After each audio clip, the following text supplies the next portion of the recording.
അറവ് മാലിന്യ സംസ്കരണ പ്ലാന്റ് അടച്ചിട്ടിരുന്നത്. ആ സംസ്കരണ പ്ലാന്റ് അതാണ് ഇപ്പോൾ തുറന്ന് പ്രവർത്തിക്കാനുള്ള ഒരു ഉപാധികളുടെ അനുമതി ലഭിക്കുകയും എന്നാൽ അത് തുറന്ന് പ്രവർത്തിച്ചിട്ടില്ല എന്നുള്ളതാണ് ഇന്ന് വ്യക്തമാകുന്നത്.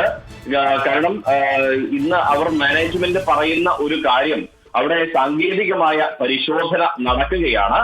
ആ സാങ്കേതികമായ പരിശോധന കഴിഞ്ഞതിന് ശേഷം മാത്രമായിരിക്കും ഇത് തുറന്ന് പ്രവർത്തിക്കുക എന്നാണ് അറിയിച്ചിട്ടുള്ളത്.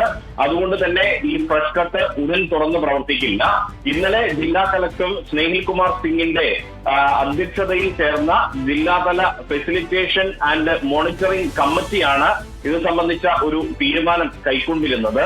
ആ തീരുമാനത്തിൽ നിരവധി ഉപാധികൾ മുന്നിൽ വെച്ചിരുന്നു. നിലവിൽ 25 ടൺ അറവ് മാലിന്യമാണ് ഈ ഫ്രഷ് കട്ടിൽ സംസ്കരിക്കുന്നത്. ആ അറവ് മാലിന്യ സംസ്കരണം 20 ടണ്ണായി കുറയ്ക്കണം. മറ്റൊന്ന്, ഈ ദുർഗന്ധം കൂടുതൽ വമിക്കുന്നത് തടയുന്നതിന്റെ ഭാഗമായി വൈകുന്നേരം 6 മണി മുതൽ രാത്രി 12 മണി വരെ ഇതിന്റെ പ്രവർത്തനം നിർത്തിവെക്കണം തുടങ്ങിയ കാര്യങ്ങളാണ് ഏറ്റവും പ്രധാനമായി ഇതിൽ ഉന്നയിക്കുന്നത്. ദുർഗന്ധം പരമാവധി കുറയ്ക്കുന്നതിന് തിരുവനന്തപുരത്തെ council of scientific and industrial റിസർച്ചിന്റെ സഹായത്തോടുകൂടി അവിടെ പഠനം നടത്തും. മാത്രമല്ല, മലിനീകരണ നിയന്ത്രണ ബോർഡിന്റെയും ഒപ്പം തന്നെ ശുചിത്വ ബോർഡിന്റെയും എല്ലാം തന്നെ പരിശോധനയും അവിടെ ഉണ്ടാകുമെന്നുള്ള കാര്യവും അറിയിച്ചിട്ടുണ്ട്.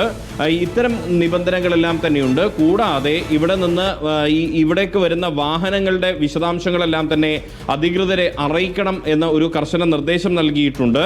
ഈ വെള്ളം അവിടെ ഈ മാലിന്യ പ്ലാന്റിലെ ETP ഉണ്ട്, ഈ വെള്ളം വെള്ളം സംസ്കരിക്കുന്ന ETP ഉണ്ട്. ആ ETPയിലെ വെള്ളം കൃത്യമായി ഓരോ ആഴ്ചയും NITയിൽ എത്തിച്ച് പരിശോധന നടത്തണം. ഇങ്ങനെ കർശന ഉപാധികളോടെയായിരുന്നു ഇന്നലെ ഈ ഫ്രഷ് കട്ട് മാലിന്യ സംസ്കരണ പ്ലാന്റിന് വീണ്ടും തുറന്ന് പ്രവർത്തിക്കാനുള്ള ഒരു അനുമതി ജില്ലാ കളക്ടറുടെ നേതൃത്വത്തിൽ ചേർന്ന ജില്ലാതല ഫെസിലിറ്റേഷൻ ആൻഡ് മോണിറ്ററിംഗ് കമ്മിറ്റി നൽകിയിരുന്നത്.